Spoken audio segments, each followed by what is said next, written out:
Have you ever pondered the enigma that is infinity?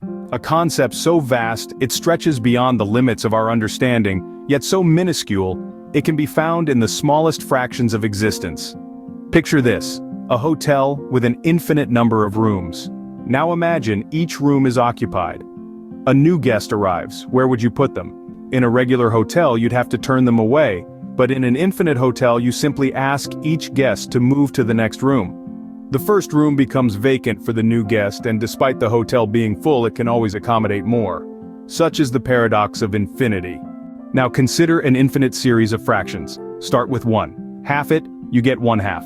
Half it again, 1/4. Continue halving, and though each fraction becomes increasingly smaller, they never reach 0. This is infinity at its smallest, yet it's just as infinite as the hotel with infinite rooms.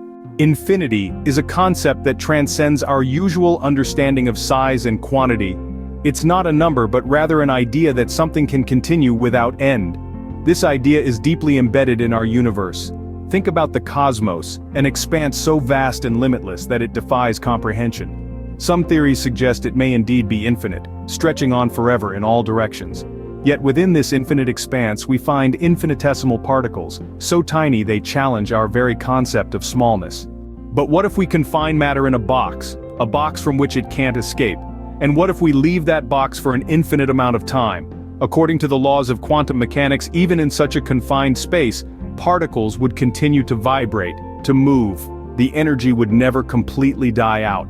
Even in an infinite amount of time, the box would not reach a state of absolute zero energy. Infinity is not just a mathematical curiosity, it's a fundamental part of the universe, a concept that challenges our understanding of the world and our place in it. To summarize, infinity is a concept that can be as large as a hotel with an infinite number of rooms, or as small as an endlessly halved fraction. It extends beyond our universe's vastness and reaches into the infinitesimal particles within it. And even if we confine matter and let it exist for an infinite amount of time, it never reaches a state of absolute zero energy. Infinity, in its grandeur and minuteness, in its presence in the cosmos and in the smallest particles, reminds us of the limitless potentiality of existence. It challenges us to think beyond the finite and embrace the boundless mysteries of the cosmos.